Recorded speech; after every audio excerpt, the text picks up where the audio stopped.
windows, they have not worked, and so on. It's for these elements who refuse to be honest and to hold men and women whom they have sent to Parliament. If they don't demand from them to say, our money must build schools for our children, must do this, must do that.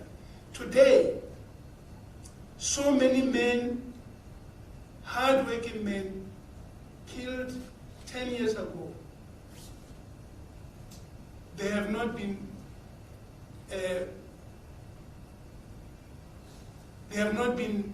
consoled. Their families have nothing.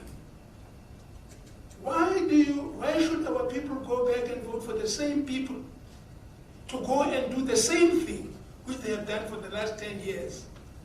Political power is in your hands. Please, please, elect men and women who, when they take an oath of office, will do what they promise you, the people. We sit back and watch, but we will work hard to ensure that you get the truth. And this time, I say to you, it's the last time you commit suicide by taking crooks and criminals and thieves and put them in Parliament and say they must run your country for you. We cannot behave as if we are the ANC when we are the opposition parties in Parliament. We must do something. We must hold the ruling party accountable. Have you seen what people are saying about Parliament? Have you seen people what are saying about politicians on social media everywhere? They're not taking that serious because they think we are all the same in that Parliament. So it is a right thing to do, that we must hold the president accountable. We must hold the ruling party accountable. We are not the same. We are not the same thing. ANC is in power, and it is taking our country straight to the dogs. Look what happened in Phala Phala, where there are serious transgressions to the law. Because if you are going to talk about people getting kidnapped, people getting tortured in the private farm of a president, I don't think in many first world countries or in countries whereby democracy and the rule of law and human rights, there would be a response like we have in South Africa. Instead, in South Africa, we've got former public protectors that will say what the president is not accused of is not corruption, instead of focusing on what is on the table. Ramaphosa is able to utter those words because he knows that he enjoys the protection of some NGOs, some people in the media. That is why even political parties are being vilified for doing what they're elected to do. Now, on the last question as to why did it take so long, you'll remember that in 2020, the ATM did submit a motion of no confidence, and we wanted it to be secret ballot because the principle was there in the previous administration on the method of voting for motions of no confidence.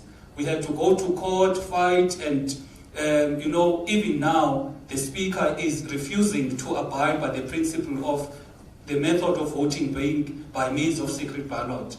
The parties in this table were ready to support that motion.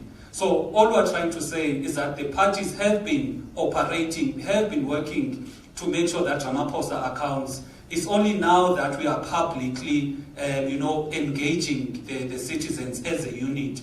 But we have been having engagements behind the scenes. You heard the Minister of Higher Education pledge Monday in the SACP complex when he said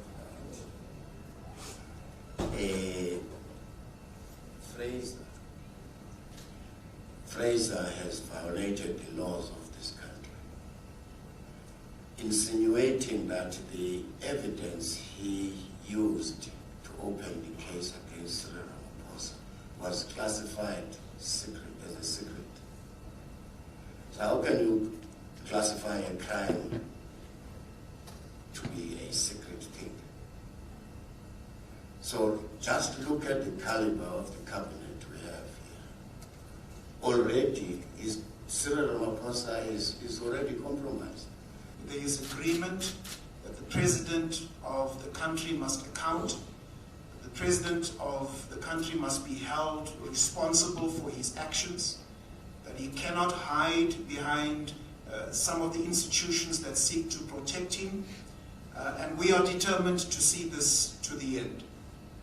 We are also determined to involve civil society, labor, religious organizations that have the same resolve that we do, that no one in South Africa is above the law. Everything is about what is right. Everything is saying where the country is heading. And everything must be getting worried. Should we keep quiet until the country collapses? So I am saying it is not about taking chances because the ANC is finding itself in this situation it is in now. It's not about that. It is about doing the right thing and bringing South Africa back to prosperity. Thank you. There's no one bullying the president. We are doing our work. We've never went into any hall and disrupted the president. We've never thrown eggs at him when he's speaking or shoes. All we did was to write letters, write questions, and we did what it is expected of us. And that's what we have to do. We've never bullied him. But he must know he will never bully us. He's a nobody. He's got no struggle credentials. We owe him nothing. If anything, he's a suspect of being a sellout and a conniver with the apartheid regime. And therefore, he will never bully us. He likes it or not, he's going to account. We're not scared of him. Neither are we scared of all the institutions that are protecting him, including the Oppenheimers. We're not scared of them. The president has violated his oath of office and has violated the laws of South Africa and the Constitution and is going to account. Whether he likes it or not, he will never bully us. We've never bullied the president. We've never done anything to the president. Numbers, colleagues, I would rather be alone, but be on the side of the truth. Why do you want me to be with the rest because I don't have numbers, even when I'm speaking the truth?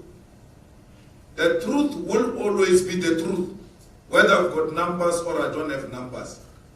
Do not mobilize us into your lying factions because we don't have numbers. Let us be alone with our truth. Let us see our graves with our truth. Let us die with our conscience intact and not being part of a lie that has become South Africa. So we're not part of a lie. We'll rather lose this motion of no confidence. We'll rather lose the pacts that comes with Parliament. We'll rather lose our lives. But we'll never lose our souls. We'll die with our souls intact because we're telling the truth. The president was caught with Muralo, stolen money. And when we grew up, we were told and President that is the truth. So why do you want to tell us the numbers? Instead of saying to us, you are right, you are correct, even if you are alone, even if you don't have numbers, go for it. History will absolve us.